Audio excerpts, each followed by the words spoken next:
Mesdames, Messieurs, bonjour. Alors cette semaine, l'équipe de Power Boost se retrouvait au poste, mais pour de bonnes raisons, puisqu'il s'agit de vous expliquer comment il est possible aujourd'hui de prévenir les vols en milieu rural. Mais sans plus tarder, je vous invite à retrouver le sommaire de cette nouvelle émission Power Boost.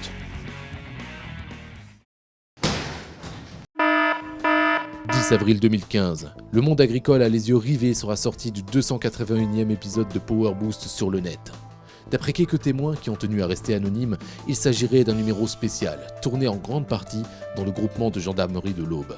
On a vu Jean-Paul Hébras arriver, interviewer un agriculteur qui s'était fait voler du matériel agricole. Tout ce qu'on sait, c'est qu'après cette interview, lui et son équipe sont allés au groupement de gendarmerie de l'Aube, sûrement pour qu'on leur explique comment protéger au mieux son exploitation. Des contacts nous ont informé que la présentation d'un système d'anti-renversement en quad et du système Vigiagri serait également au programme de cet épisode, toujours avec le même modus operandi. Des vidéos dynamiques, Jean-Paul Hébras en chef de troupe et une voix off extrêmement sexy.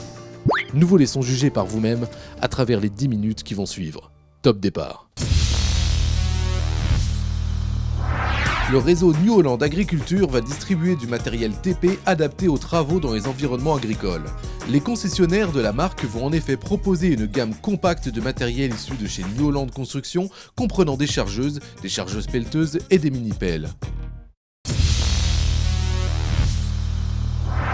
Avis aux amateurs, Yamaha lance une nouvelle compétition de quad. Le trophée Badja Yamaha 2015 s'adresse uniquement aux possesseurs de quad de la marque, achetés officiellement en France et appartenant à la catégorie loisirs ou rando utilitaire. La compétition, qui comprend 4 épreuves, se fera sur des circuits fermés de 15 à 20 km.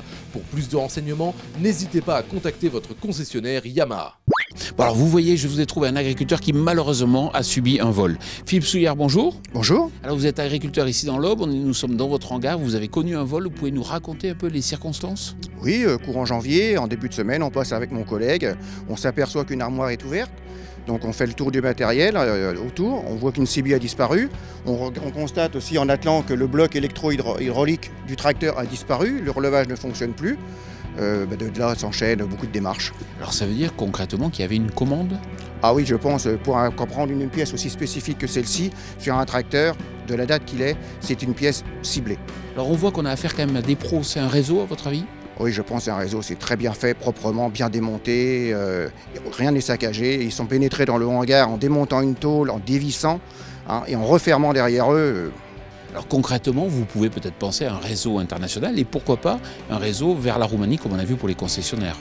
Pourquoi pas, puisqu'on sait très bien aujourd'hui que notre matériel aussi qui est vétuste part dans ces réseaux-là, part dans ces pays-là, sans parler de réseau, et qu'il faut quand même alimenter aussi en pièces. Alors pourquoi pas prendre des pièces aujourd'hui dans les exploitations où la plupart du temps le matériel est quand même assez en libre service, et pourquoi pas venir se servir en pièces sur nos exploitations.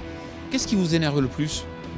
Ce qui m'énerve le plus, c'est le temps qu'on perd. Quand vous constatez que vous avez été cambriolé, c'est une chose, mais les démarches administratives, la démarche à l'assurance, le tracteur qui est mobilisé, parce qu'il faut le temps d'avoir la pièce, qu'elle revienne, qu'on la règle et tout ça, c'est quand même du temps énormément perdu. Et finalement, perdre tout ça pour pas grand-chose derrière, parce que on reçoit la visite de personnes et c'est du temps perdu. Mais vous, au final, vous avez été remboursé ? Oui, on a été remboursé de toutes les pertes, puisque la pièce coûte quand même plus de 1 000 €, il y a la franchise, mais on a l'impression quand même que ça fait partie d'un système, puisque vous êtes cambriolé, vous faites vos démarches à la gendarmerie qui vous fait un acte de vol, un procès verbal, vous retournez à l'assurance vous rembourse et tout le monde est content. Et finalement, derrière, il ne se passe rien. Et c'est ça qui est quand même un peu énervant, c'est que les vols continuent, et jusqu'à quand ? Parce que quand les assurances ne paieront plus, là, il faudra la vraie question, c'est comment nous, on va faire pour continuer. Philippe Souillard, merci beaucoup. Merci. Alors vous allez avoir rencontré une personne de la Chambre d'agriculture qui va nous expliquer si ce phénomène est très localisé ou si au contraire c'est assez généralisé malheureusement dans le département de l'Aube. Mais juste avant, je vous invite à retrouver notre rubrique techno. Vous allez voir, c'est un système innovant qui vise à empêcher les renversements des quads. Ça vous est peut-être déjà arrivé, chaque année des dizaines d'accidents de quad par retournement sont recensés. La répartition du poids et la nature du terrain sont autant de paramètres qu'il faut savoir gérer pour garder un équilibre stable. Après des années de mise au point, l'IRSTEA, en partenariat avec la MSA, apporte une réponse concrète à ce problème, un système anti-renversement. Des capteurs sont répartis sur le quad et permettent d'évaluer le niveau de charge latérale et donc le risque de retournement. Si ce risque est élevé, une contrainte est envoyée par ralentissement du régime moteur, mais le conducteur reste maître de son véhicule. Son niveau d'autonomie sur le quad est variable selon différents niveaux qui passent de conducteur débutant à conducteur confirmé. Christophe Baglia, bonjour. Bonjour. Alors vous êtes chargé de mission au sein de la Chambre départementale d'agriculture de l'Aube. Alors c'est vrai qu'on a écouté le témoignage donc de M. Souillard et ce qu'on voit c'est qu'il y a eu un vol, mais est-ce que c'est un cas particulier ou est-ce que c'est généralisable à l'ensemble du département? Non, c'est généralisable à l'ensemble du département puisque donc on constate que d'année en année le nombre de vols dans les exploitations augmente. En 2014, on a constaté 255 vols dans les exploitations de l'Aube, soit à peu près 6% donc des vols commis donc sur le territoire au bois.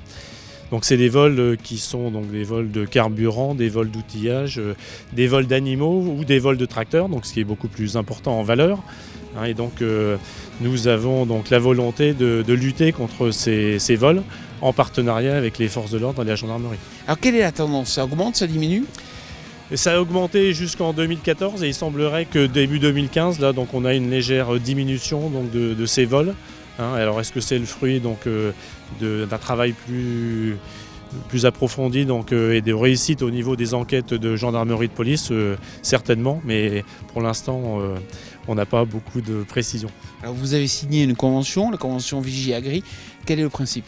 La convention Vigie-Agri, donc, elle vise à responsabiliser donc, les exploitants agricoles et en faire des véritables sentinelles du territoire rural pour transmettre aux forces de l'ordre et notamment la gendarmerie les informations donc, qui concernent soit des tentatives de vol, soit donc, des faits suspects qui peuvent donner donc, aux forces de gendarmerie la possibilité de mener rapidement donc, des enquêtes, voire des interpellations. Christophe Baglia, merci beaucoup. Merci à vous.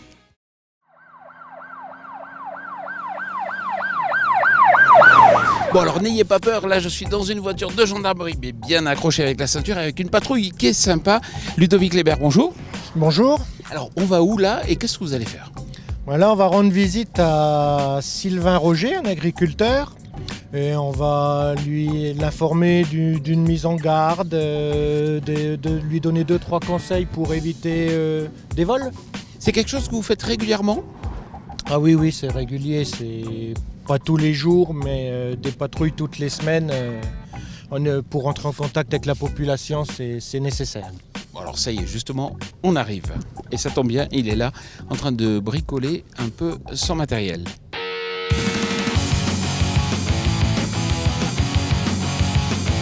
Alors Ludovic, quels sont les conseils que vous donnez aux agriculteurs pour justement essayer de prévenir au maximum les vols? Est-ce qu'il y a des conseils clés?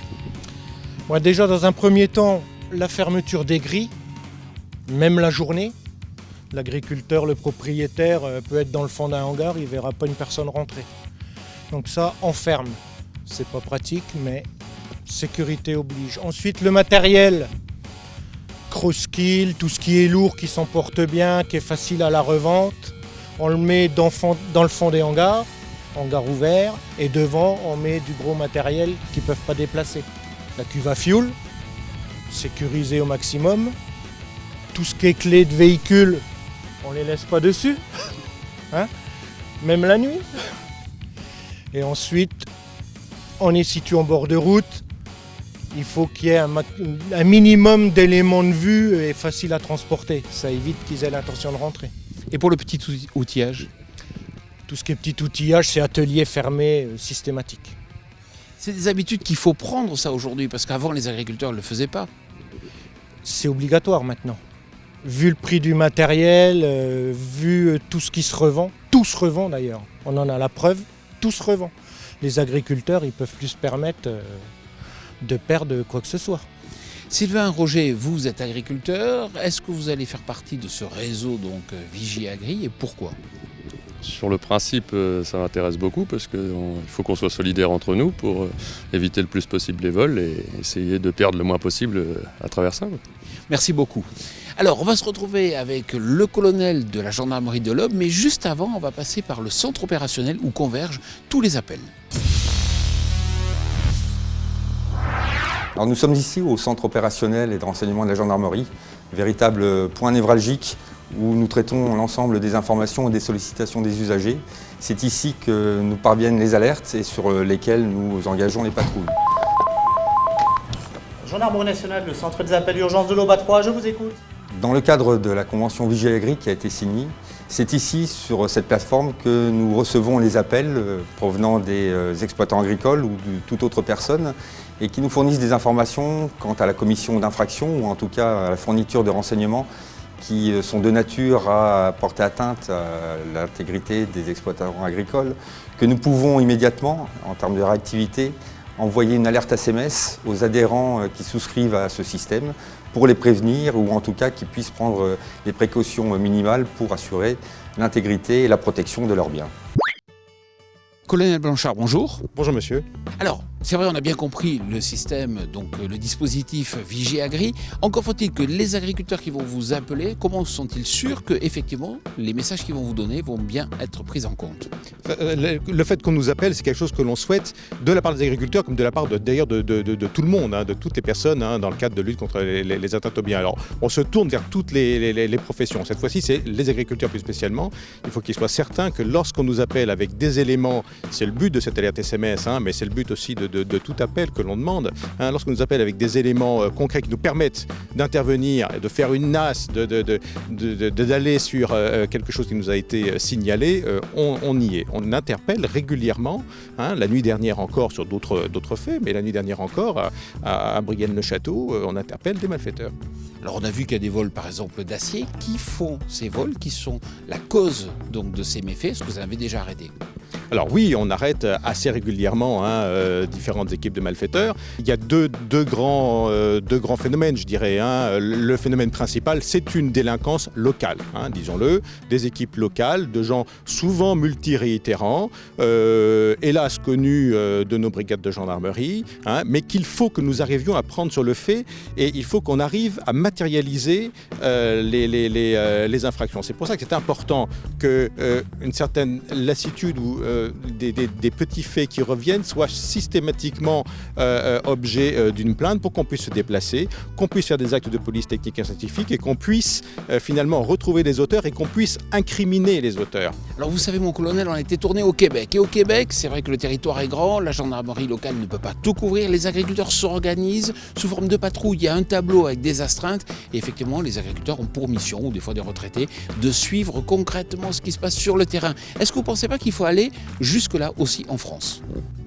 C'est l'esprit de ce que l'on fait avec, par exemple, un dispositif comme la participation citoyenne, les voisins vigilants, qu'on met en œuvre dans certains quartiers, dans un certain nombre de communes, déjà presque une cinquantaine dans l'Aube. Et comme je vous le disais, on fait ça par quartier, par commune, mais on fait ça aussi vis-à-vis de certaines professions. Et finalement, ce qu'on fait avec ce plan départemental de lutte en matière d'exploitation agricole et cette convention d'alerte SMS pour le monde agricole, ça participe de ce même esprit, c'est-à-dire faire en sorte que les différentes professions ou bien les citoyens dans un quartier donné, une commune donnée, prennent davantage en compte leur propre sécurité, non pas pour agir à notre place, mais pour être un peu nos yeux et nos oreilles. Merci beaucoup de nous avoir accueillis ici dans vos locaux. Merci à vous. Voilà, notre émission Power Boost tournée ici dans l'Aube touche à sa fin. Alors n'oubliez pas que vous pouvez retrouver tous les extras de l'émission Power Boost sur notre chaîne YouTube. Je vous souhaite une excellente semaine. Vous avez l'air super sympa comme ça. Ben on est sympa. Ah bon, d'accord.